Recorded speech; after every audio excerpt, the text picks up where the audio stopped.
हमारे साथ श्री संजय मैठाणी जी बैठे हुए हैं।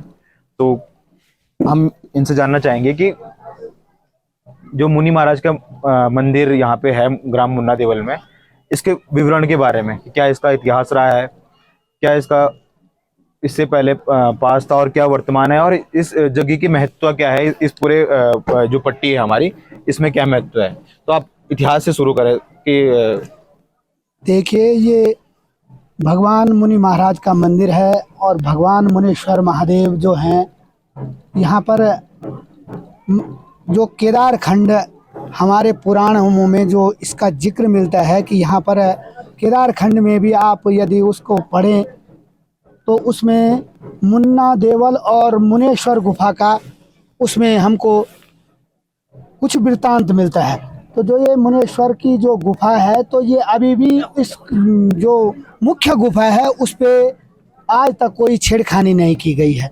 गुफा जो गर्भगृह है, गर्भगृह है, जिसे वो गर्भगृह भी कह सकते हैं और गुफा भी कह सकते हैं, क्योंकि वहाँ पे मुनीश्वर महाराज द्वारा तप किया गया था। और ये मुनीश्वर महादेव और अगस्त्य ऋषि, इनको भाई बताया जाता, दोनों भाई हैं और दोनों ही गुरु कार्तिकेय जो भगवान शिव के जो बेटे हैं, कार्तिक स्वामी, जिनको ये कार्तिकेय के शिष्य हैं।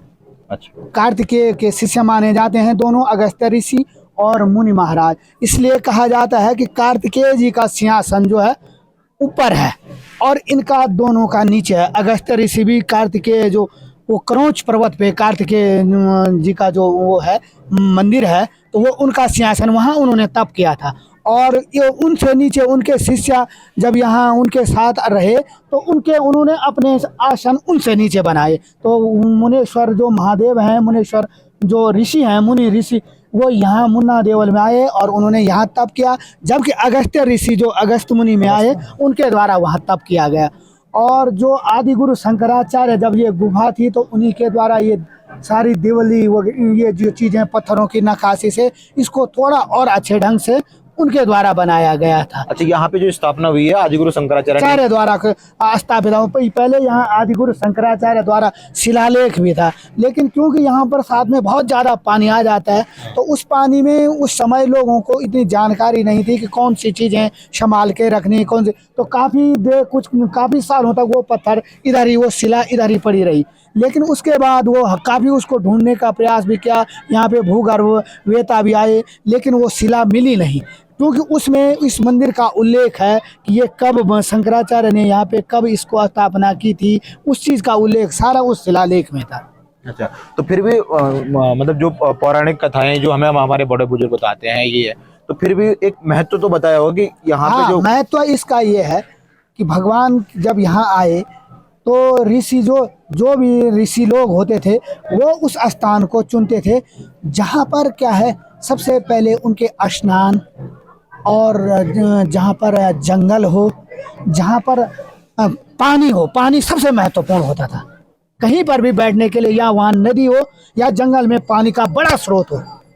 तो जब यहाँ पर मुनि महाराज आए तो उन्होंने देखा कि ये भूमि यहाँ पर क्या है, बहुत पवित्र है, यहाँ पर पानी है और यहाँ पर जो पानी के साथ साथ जंगल होने के साथ भूमि भी इतनी अच्छी है कि यहाँ पर क्या है, उस समय ऋषि लोग जो रहते थे, जो भगवान के रूप ही में उनको मानते हैं, तो वो जो रहते थे वो ऋषि मुनि, तो वो फल आदि का वो करते थे, सेवन करते थे। तो कंदमूल फल, उन फलों को खाते थे, इसलिए भूमि भी उन फलों के लिए अच्छी थी। क्योंकि आज भी यहाँ पे माल्टा, नारंगी आज भी यहाँ क्या है भरपूर मात्रा में होता है, तो उन फलों को खाते, तो इसलिए उनको यहाँ पानी, क्योंकि उन्हें सुबह स्नान करना होता था। और क्योंकि ऋषि तप, क्योंकि हमारे चाहे हम रामायण पढ़ें, महाभारत पढ़ें, किसी भी ऋषि, चाहे हम विश्वामित्र के बारे में पढ़ें, चाहे हम गुरु द्रोण के बारे में पढ़ें, चाहे हम कृपाचार्य के बारे में पढ़ें, किसी भी हम कोई भी, चाहे वो उन्होंने राज किया हो, चाहे वो ऋषि रहे हों, लेकिन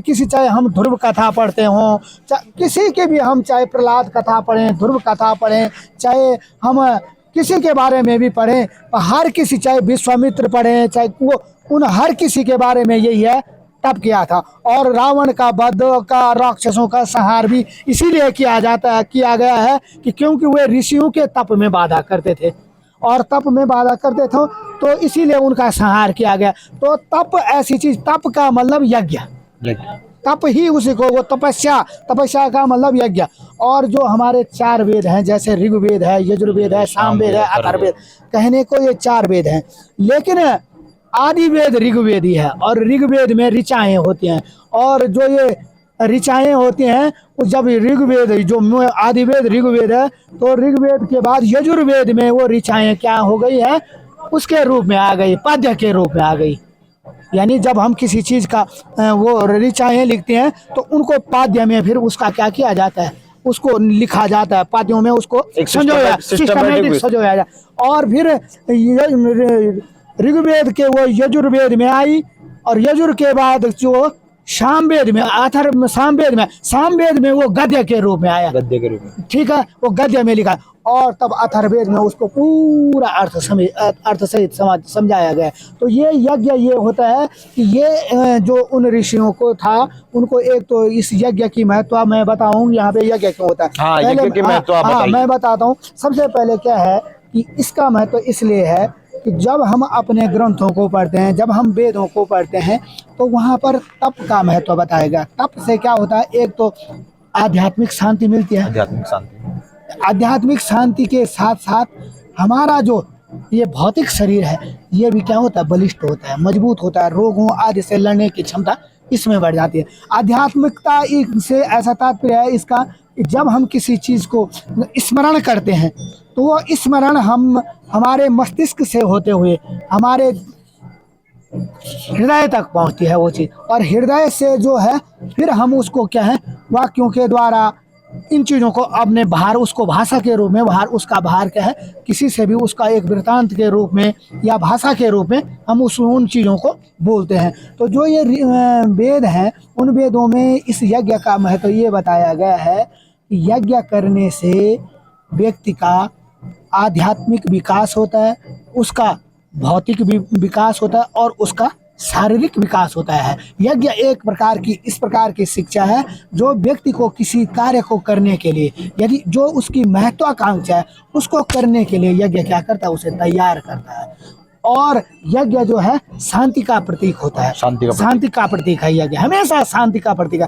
क्योंकि जब यज्ञ में कोई भी व्यक्ति, कोई भी ऋषि जब बैठता है, तो सिर्फ भगवान का स्मरण करता है, उसके अलावा उसमें कोई मोह माया कुछ नहीं होता है। सिर्फ वो भगवान का स्मरण करता है कि हे प्रभु, जो आपने इस मनुष्य रूप में मेरे को जो कुछ भी दिया है, उसका एक अंश जो है वो आपके लिए भी स्वाहा और स्वधा, यही कहा जाता है। जब कहा जाता है कि क्या कुछ भी कहते हैं हम, क्या विष्णुवे स्वाहा, ब्रह्मणे स्वाहा, रुद्रे स्वाहा, इन चीज़ों को भगवान शंकर का, गणेश का, गणपते नमः स्वाहा, विष्णुवे नमः स्वाहा, रुद्रे नमः स्वाहा, इंद्राय नमः स्वाहा, अनेक प्रकार के जब मंत्रों से हम भगवान का नाम लेते हैं, तो कहते हैं कि भगवान जो भी इस भौतिक संसार में आपने हमको दिया है, उसका पहला अंश ये आपके लिए है। 12 साल में होने का महत्व क्या है? 12 साल में ही क्यों होता है? क्योंकि अब मैं ये 12 साल, ये प्रत्येक जो ये महायज्ञ होते हैं, ये असल में एक बड़े कार्य होते हैं, ये बड़े कार्य, विस्तृत कार्य होते हैं ये, और इसमें संसाधनों की जरूरत होती है। इसमें आप लकड़ी चाहिए, अनेक सामग्री, याऊ, तिल, कुश आदि तमाम सामग्रियों की जरूरत होती है इसमें। तो उन सामग्रियों के लिए संविदाएं चाहिए, अनेक प्रकार की लकड़ियों का इसमें प्रयोग होता है, ठीक है। नवग्रह संविदाएं अनेक प्रकार, पीपल, आम, बांज और देवदार, साल, ये अनेक प्रकार की लकड़ियों का इसमें प्रयोग होता है। तो अनेक लकड़ियों को इकट्ठा किया जाता है। तो इसमें यह है कि विस्तृत यज्ञ तो 12 साल में, 11 साल बाद, 9 साल बाद आप उसको कभी भी कर सकते हैं। लेकिन उससे पहले इसमें लघु यज्ञ होते हैं, लघु यज्ञ होते हैं। तो लघु यज्ञों में क्या होते हैं, 3 साल बाद लघु यज्ञ होते हैं। फिर उस पहले अच्छा, मतलब जैसे ये यज्ञ हुआ, इससे 3 साल बाद अति लघु यज्ञ होगा, और उसके बाद लघु यज्ञ होगा, उसके 3 साल बाद, उसके 5वें साल में, हाँ, मतलब लघु यज्ञ होगा। और उसके बाद जो है विस्तृत यज्ञ, 12 साल बाद, 12 साल, लघु यज्ञ 9 साल बाद कभी भी। इस समय यहाँ पे 12वें साल हो रहा है, क्योंकि इस बीच गांव में अनेक बाधाएं होती हैं कि गांव में कभी कोई व्यक्ति की मृत्यु हो जाती है तो सूतक हो जाता है। तो तब सूतक होने से परिवारों में यदि सूतक होगा, तो ये यज्ञ के लिए क्या है, जनशक्ति की आवश्यकता होती है। यदि जनशक्ति होगी नहीं तो कैसे होगा फिर वो यज्ञ। तो जनशक्ति का जनशक्ति की बहुत आवश्यकता होती है, क्योंकि ये यज्ञ पवित्र माघ माह में होता है यहाँ पे प्राय। तो माघ माह में मौसम क्या होता है, सर्द होता है, ठंडा होता है। तो यहाँ तप्त पानी की आवश्यकता पड़ती है। प्रत्येक व्यक्ति सुबह स्नान कर, सबसे पहले उठ करके स्नान करता है वो। तो स्नान करने के बाद ही वह यज्ञ मंडप के नज़दीक आ सकता है। तो उसके लिए तमाम क्या है लकड़ियों की आदि की आवश्यकता होती है। तो इस वजह से ये क्या है, प्रत्येक 3 साल 5 साल और विस्तृत, क्योंकि ये बहुत बड़ा आयोजन होता है, इसमें सामग्री बहुत अथाह सामग्री की आवश्यकता होती है। तो इसलिए क्या है, उन संसाधनों को, इसको आर्थिक रूप से भी व्यक्ति सक्षम होना चाहिए, आर्थिक रूप से भी गांव सक्षम होना चाहिए। गांव वालों का और यज्ञ में क्या रिलेशन है, मतलब गांव वाले कैसे भागीदारी अपनी निभाते हैं? तो यहाँ पे ये होता है कि ये परिवार कम से कम, ये गांव 100 परिवारों 100 परिवार में 100 परिवार यहाँ पे रहते हैं। तो ये यदि कोई जब ये विस्तृत यज्ञ होता है तो इस यज्ञ में कम से कम कई कुंटल यव तिल की आवश्यकता होती है। अच्छा। उसके अलावा कम से कम 1 कुंटल घी की आवश्यकता होती है। 1 कुंटल घी, कम से कम 1 कुंटल घी की आवश्यकता होती है। ऐसे ही चावल और आटा, क्योंकि भोजन के अनेक जो भक्त यहाँ पे पधारते हैं उनके लिए प्रभु के लिए नित्य आटा का भोग और प्रसाद चूरमा का भोग लगता है। उसके अलावा घी के द्वारा अनेक आहुतियाँ, प्रत्येक कोई भी आहुति बिना घी के द्वारा संपन्न नहीं होती है। तो अनेक संसाधनों को कैसे बांटते हैं गांव में, कैसे बांटा जाता है? इसके लिए जितने भी गांव में जो परिवार है, जिनका परिवार एक स्थापित हो गया है, पंचों द्वारा उसके अलग परिवार की एक प्रकार से उसको मंजूरी दे दी गई है। तो उसके बाद प्रत्येक परिवार से जो है फांटे के तौर पे उससे फांटा समझाओगे? फांटा क्या होता है? फांटा ये होता है कि जो धनराशि, एक अनुमानित धनराशि पहले एवरेज लेते हैं, अनुमानित धनराशि लगाई जाती है कि यज्ञ पे कितना खर्च आएगा। अच्छा, वो पहले पूरा पहले उसका प्री प्लान रहता है, पूरी प्लान उसका एक खाका तैयार किया जाता है, एक प्लान तैयार किया जाता है कि लगभग टोटल खर्चा कितना आएगा। ये एक अनुमानित राशि लगाई जाती है कि इतना चावल होगा, इतनी दाल आएगी, इतना घी आएगा, इतना तेल आएगा, इतनी सूजी आएगी, इतनी अनेक ब्राह्मणों को बरनी की जाती है, ब्राह्मणों की बरनी इतनी होगी, कितना वस्त्र आएगा। उसके अलावा आचार्य लोगों को जो यहाँ पर 9 दिन तक यज्ञ करते हैं उन लोगों की कितनी दक्षिणा होगी। इन तमाम चीज़ों का ये एक प्रकार से एक खाका तैयार किया जाता है। और एवरेज खाका तैयार होने के बाद लोग प्रत्येक गांव में जितने भी परिवार हैं 100 परिवारों पे एवरेज फांटा लगा दिया जाता है। तो जैसे इस बार, जैसे आपने पिछला 12 साल पहले भी यज्ञ देखा होगा और इस बार भी आपने यज्ञ देखा, दोनों में आपको क्या डिफरेंस लगा? कैसे इस बार आपने डिस्ट्रीब्यूट किया और पहले कैसे डिस्ट्रीब्यूट होता था ये सब चीज़? देखो, ऐसा होता है कि प्रत्येक, अब पहले यदि हम पहले देखें तो पहले परिवार जो थे गांव में रहते थे। अच्छा। तो बहुत सारी चीज़ों में दिक्कतें नहीं होती थी। गांव में लोग क्या है, पलायन उस समय उतना नहीं था। आज से 12 साल पहले हम देखें तो गांव में ज़्यादा परिवार थे। अभी वर्तमान में देखें, यद्यपि आजकल बहुत भीड़ दिखाई दे रही है, प्रत्येक घर में 20-20 सदस्य, 30-30 सदस्य दिखाई दे रहे हैं। हाँ, दिखाई दे रहे हैं कम से कम। लेकिन ये लोग क्या हैं, जिस दिन यज्ञ समाप्त हो जाएगा उस दिन पूरा गाँव खाली हो जाएगा। सब लोग जो हैं अब पलायन कर चुके हैं। देहरादून, ऋषिकेश, हरिद्वार, नैनीताल में लोग निवास कर रहे हैं। वो श्रीनगर से लेकर यहाँ लोग बस उनको आस्था, उनकी आस्था उनको यहाँ पर लाई है, क्योंकि पुरानी यादें भी उनकी इस मंदिर से जुड़ी हुई हैं। उन्होंने देखा है इस चीज़ को। लेकिन अब उनकी जो पीढ़ी है वो उन अपनी पीढ़ियों को, क्योंकि भौतिक युग में जो है संबंध लोगों के जो हैं वो हल्के हो चुके हैं, क्योंकि संबंधों की मर्यादाएं वो उतनी नहीं रह गई हैं जो उस पहले होती थी। पहले निष्ठा भी ज़्यादा होती थी लोगों की। इसलिए लोग क्या है, हम देखते हैं यहाँ पे आदिकाल से ही यहाँ नित्य भोग लगता है।